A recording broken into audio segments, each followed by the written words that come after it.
우리는 뉴스를 통해 북한의 모습을 종종 접하곤 합니다.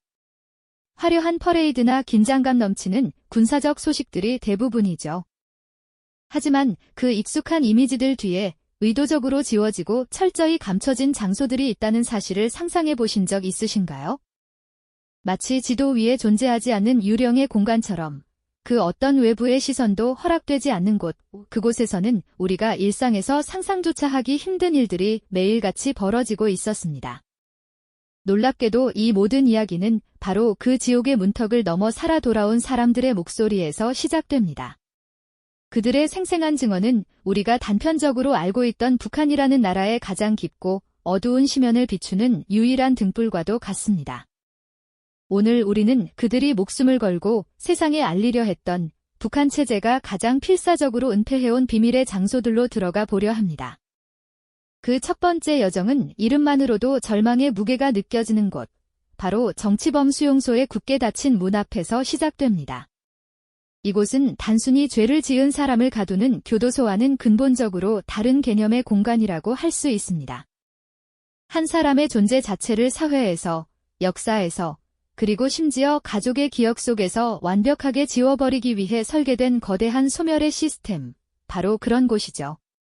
그곳에 들어서는 순간 개인의 이름과 과거는 사라지고 오직 번호로만 불리게 됩니다.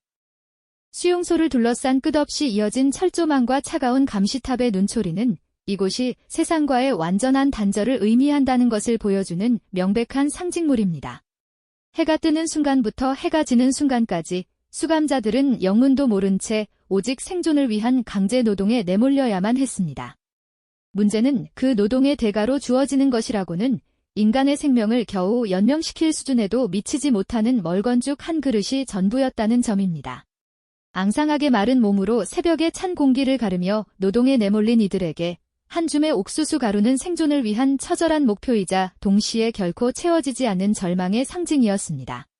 굶주림과 고된 노동으로 쓰러져가는 동료를 보면서도 아무것도 할 수 없다는 무력감, 그리고 다음 차례는 자신이 될지도 모른다는 공포가 수용소 전체를 지배하는 유일한 감정이었죠. 이곳에서 인간의 존엄성은 사치에 불과했습니다. 서로가 서로를 감시해야만 하는 철저한 통제 시스템 속에서 신뢰는 무너지고 아주 작은 실수 하나가 곧 죽음으로 이어질 수 있다는 불안감이 사람들의 영혼을 갉아먹었습니다. 그들은 육체적으로만 감금된 것이 아니라 생각과 감정마저도 철저히 통제당하는 보이지 않는 감옥에 갇혀 있었던 셈입니다. 탈출은 거의 불가능에 가까웠으며 그 시도 자체가 곧 공개적인 처벌과 죽음을 의미했습니다. 수용소의 높은 담벼락은 단순히 물리적인 경계를 넘어 희망이라는 단어 자체를 지워버리는 거대한 절망의 벽과도 같았습니다. 생존자들의 증언에 따르면 가장 끔찍했던 것은 배고픔이나 육체적 고통보다도 내가 왜 이곳에 있는지, 언제쯤 끝날 수 있는지 전혀 알 수 없다는 막막함 그 자체였다고 합니다. 내일이 오늘과 다르리라는 아주 작은 기대조차 허락되지 않는 시간의 반복 속에서 인간성이 서서히 마모되어 가는 것을 스스로 지켜봐야만 했던 거죠.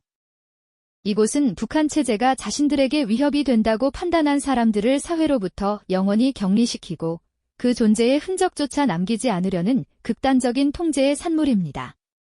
그들의 증언을 통해 드러난 수용소의 모습은 외부 세계에는 결코 알려지지 않았던 체제의 가장 어둡고 비극적인 민낯을 그대로 보여주고 있습니다.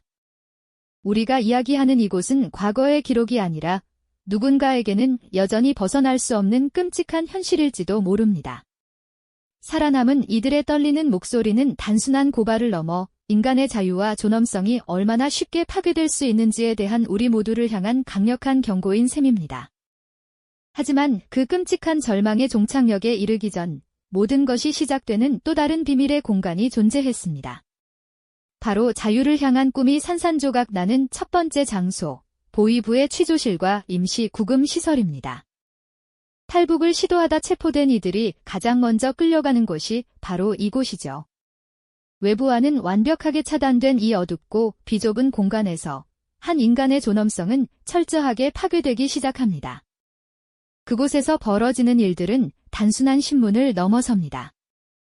잠을 재우지 않는 고문부터 시작해서 가족을 들먹이는 협박과 끝없는 회유가 뒤섞이며 개인의 정신을 서서히 잠식해 들어가는 것이죠. 취조관의 위압적인 그림자가 희미한 백열등 아래서 어른거리고 벽 너머에서는 또 다른 누군가의 고통스러운 비명이 희미하게 들려오는 상황. 그 속에서 버텨낼 수 있는 사람은 거의 없었을 겁니다. 문제는 신체적 고통뿐만이 아닙니다. 자신이 믿었던 모든 것, 그리고 앞으로 나아가려 했던 미래 전체가 부정당하는 그 순간의 심리적 압박감은 겪어보지 않고서는 감히 상상할 수조차 없는 수준입니다. 취조가 끝나면 짐짝처럼 던져지는 임시 구금 시설의 환경은 그야말로 처참합니다. 햇볕 한 줌 들지 않는 좁은 공간에 수십 명이 뒤엉켜 썩은 내가 진동하는 강냉이밥으로 겨우 목숨만 부지해야 하죠. 이곳에서 이들은 자신이 왜 잡혀왔는지, 그리고 앞으로 어떤 운명을 맞이하게 될지에 대한 아무런 정보도 없이 그저 다음번 취조의 공포를 기다리며 하루하루를 버텨내야만 했습니다. 이토록 참혹한 대가를 치를 것을 알면서도 대체 왜 그들은 목숨을 건 탈출이라는 위험한 선택을 감행했던 걸까요? 그 해답은 바로 그들이 거쳐왔던 또 다른 비밀의 길, 자유로 향하는 탈출로에 있습니다. 그 길은 지도 위에는 존재하지 않는 험난한 산맥이거나 혹은 모든 것을 삼킬 듯이 흐르는 거대한 강이었습니다. 체제의 감시를 피하기 위해 오직 칠흑 같은 어둠 속에서만 움직여야 하는 극도로 위험한 여정이죠. 멀리서 깜빡이는 국경 수비대의 희미한 탐조등 불빛 하나에도 심장이 철렁 내려앉고 발밑에서 바스러지는 작은 나뭇가지 소리에도 온몸의 신경이 곤두서는 긴장의 연속이었습니다. 숨소리조차 들릴까 두려워 서로의 옷깃을 붙잡고 칠흑 같은 어둠 속에서 오직 앞사람의 희미한 실루엣에 의지해 한 걸음 한 걸음 필사적으로 발을 내디뎌야만 했습니다.